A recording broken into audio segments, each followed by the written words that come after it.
अक्सर ये कहते रहते हैं कि मुझे कुछ फर्क नहीं पड़ता, अगर हमारे साथ कुछ बुरा हो जाता है, कोई कुछ बोल देता है, हाँ मुझे कुछ फर्क नहीं पड़ता। और अक्सर उन्हीं चीज़ों में हम अटके रहते हैं जिनके वजह से हमें कुछ फर्क नहीं पड़ता, ये हम कह रहे होते हैं। हम उन्हीं चीज़ों की बात करेंगे, उन्हीं चीज़ों के बारे में सोचते रहेंगे, लेकिन हमारे अंदर का ये जो ईगो है या हमारे अंदर का ये जो एग्रेशन है या उस प्रॉब्लम के बारे में जो तुच्छता का भाव है, उसके वजह से हम सोचेंगे कि मुझे कुछ फर्क नहीं पड़ता। यही बात है। अब मान लो आप किसी एग्जाम में जा रहे हो, एग्जाम सेंटर आप जा रहे हो, आपका ऑटो वाले के साथ सौदा हो चुका है, आपने तय किया कि भाई 50 रुपए मैं तुझे दूंगा। आप ऑटो वाले को 100 रुपए की नोट देते हो, ऑटो वाला 100 की नोट ले लेता है और वहां से ऑटो तेजी से भगा ले जाता है। अब आप मुझे ये बात बोलो कि आपको फर्क पड़ेगा? अरे भाई आपके 50 रुपए ज्यादा चले गए। और मान लो जो नोट है वो 100 की नहीं 500 की है, अब तो 450 चले गए। लेकिन अगले आधे घंटे में आपका एग्जाम भी है।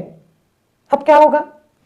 आप एग्जाम पे फोकस करोगे, थोड़ा फ्रस्ट्रेट हो जाओगे और फिर बाद में आप खुद को समझाओगे कि भाई मुझे एग्जाम पे फोकस करना है अभी, क्योंकि वो जो एग्जाम है वो आपके लिए बहुत ज्यादा इंपॉर्टेंट है। और जो ऑटो वाला चले गया है उसको आप अब पकड़ नहीं सकते, आप उसके पीछे नहीं जा सकते। आपको उसके वजह से बुरा लगा है, आप हर्ट फील कर रहे हो, लेकिन आप अपने फीलिंग पे काबू पा लोगे और आपका अगला जो गोल है उसके ऊपर आप फोकस करना स्टार्ट कर दोगे। और अगर आपने ऐसा नहीं किया तो क्या होगा? आपका प्रॉब्लम और बढ़ते जाएगा। लेकिन अगर आप ऐसा कर रहे हो, एग्जाम पे फोकस कर पा रहे हो, तो आपको सच में कोई फर्क नहीं पड़ा है। तो ये बात आपको समझनी होगी। देखो, नेल्सन मंडेला सारी जिंदगी जेल में रहे, अधिकांश समय जो है उनका वो जेल में बीता, तो उनको इस बात से कुछ क्षति नहीं पहुंची, बहुत क्षति पहुंची। लेकिन उनके सामने विजन, उनका गोल जो है वो क्लियर था। उनको रंगभेद के खिलाफ लड़ना था और उसके लिए आत्मबल की जरूरत थी, और उनके कंट्रोल में जेल से बाहर आना नहीं था। तो उनके कंट्रोल में क्या था? खुद का आत्मबल बनाए रखना। उन्होंने वो आत्मबल जो है उसको बनाए रखा, और उसके परिणाम क्या है? तो आज नेल्सन मंडेला साउथ अफ्रीका के प्रेसिडेंट भी बन गए हैं। कि बुरी घटना घटित होने के बाद भी कुछ लोगों को सच में फर्क नहीं पड़ता और उन्हें यह बताने की कभी जरूरत भी नहीं होती। अब मेरा एक दोस्त था, वो किसी सोशल एक्टिविटी में पार्टिसिपेट कर रहा था, उसके ऊपर एलिगेशन लगा दिए कि भाई इसने तो 10,000 रुपए जो है उसका करप्शन किया है। दोस्त तो हमारा क्लीन था, तो बार बार वो कहता था कि मुझे कुछ फर्क नहीं पड़ता, और फिर बाद में 2 घंटा वो ये बताते रहता कि भाई मैंने कैसा करप्शन नहीं किया है। अंदर से तो बहुत हर्ट था। अगर इस बात को वो स्वीकार करता कि मेरे ऊपर एलिगेशन लगे हैं, मुझे अंदर से बहुत बुरा लग रहा है, तो फिर वो अपने माइंडसेट को, अपने फीलिंग्स को, जो बुरा लग रहा है उसको कंट्रोल करके किसी और गोल में लगा देता था। हाँ, जहां जरूरी है वहां उसमें क्लैरिफिकेशन भी देना चाहिए, ये बात सच है। लेकिन हर दिन वो वही बात करते रह रहा है तो उसे तो बहुत फर्क पड़ रहा है उन चीजों से। तो यही बात होती है दोस्तों।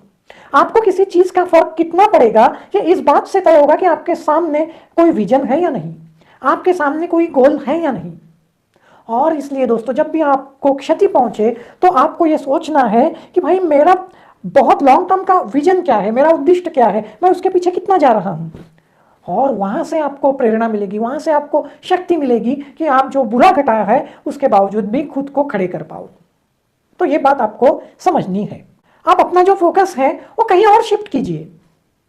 ठीक है, जब खिलाड़ी बुरे परफॉर्म करते हैं, टीम हारती है, तो कंटिन्यूस प्रैक्टिस नहीं करते बैठते, वो कहीं बीच पे जाके वॉलीबॉल खेलेंगे, या कोई रेसिंग में पार्टिसिपेट करेंगे, या टेबल टेनिस खेलते बैठेंगे, और फिर उसके बाद वो फ्रेश माइंड से नई शुरुआत करेंगे। तब वो पुरानी हार को पूरी तरह से भुला देंगे और नई चीजें जो है उनको एक्वायर करने में, अचीव करने में लग जाएंगे।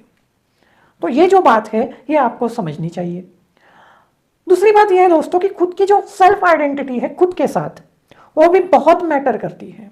अगर आपकी नजर में आपकी कोई आइडेंटिटी है तो आपको फर्क नहीं पड़ेगा, और अगर आइडेंटिटी नहीं है तो आइडेंटिटी आप बना सकते हो। आइडेंटिटी के ऊपर मैं वीडियो बना दूंगा, लेकिन सेल्फ आइडेंटिटी जो है वो खुद के साथ खुद की जो रेपुटेशन है उससे बनती है। और ये जो आइडेंटिटी है वो आइडेंटिटी आपकी जैसी होगी वैसा आपका रिस्पॉन्स होगा, उससे यह तय होगा कि आपको सही में फर्क पड़ रहा है या नहीं। तो इसलिए दोस्तों, आपको अगर किसी चीज से बुरा लगता है, उससे आप आहत होते हैं, तो पहली बात तो आप उस बात का स्वीकार करो कि मुझे तकलीफ हो रही है। और दूसरी बात ये दोस्तों कि आप लॉन्ग टर्म विजन जो है वो सामने रखो। एक सिंपल उदाहरण मैं देता हूं। एक गंदी बस्ती में रहने वाला बच्चा था, उसके भाई का मर्डर किया गया, या यूएसए की घटना है।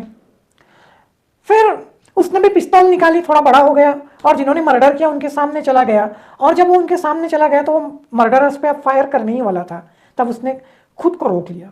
क्यों? क्योंकि उसके दिमाग में ये थॉट आ गया कि भाई मेरे भाई की बहुत इच्छा थी कि मैं कॉलेज में कोई डिग्री हासिल करूं, और अगर मैं कोई डिग्री हासिल करता तो मेरे भाई को बहुत खुशी होगी। और फिर वो वहां से वापस घूम गया, क्योंकि उसने सोचा कि मैं मर्डर करूंगा तो मैं जेल जाऊंगा, और मैं जेल जाऊंगा तो डिग्री कैसे हासिल करूंगा। तो उसके सामने उसकी आइडेंटिटी आ गई, उसका विजन आ गया, उसने अपने आप को कंट्रोल कर लिया। उस वक्त तक उसे बहुत फर्क पड़ रहा था उसके भाई के मर्डर के का। बाद में भी वो क्षति, वो हानि दूर नहीं हो पाई, उसका भाई वापस नहीं आ पाया, लेकिन वो अपने जिंदगी को मीनिंग दे पाया। फिर उसके दिमाग में औरों का जो क्रोध था, मर्डरर्स का जो क्रोध था, उसकी जगह एक मीनिंगफुल कंट्रीब्यूशन देना, खुद को एक मीनिंगफुल गोल देना, उसके तरफ उसका ध्यान लग गया। और फिर उसको उस घटना से कोई फर्क नहीं पड़ा। अगर आप ऐसा कंटिन्यूसली कहे जा रहे हो कि मुझे कुछ फर्क नहीं पड़ता, मुझे कुछ फर्क नहीं पड़ता, तो आप ये चेक करो कि कहीं आप ज़्यादा उन्हीं चीज़ों के बारे में तो नहीं सोच रहे हो। ये चेक करो कि क्या खुद के आइडेंटिटी का, अपने आगने वाले विजन का आपको कुछ एहसास है।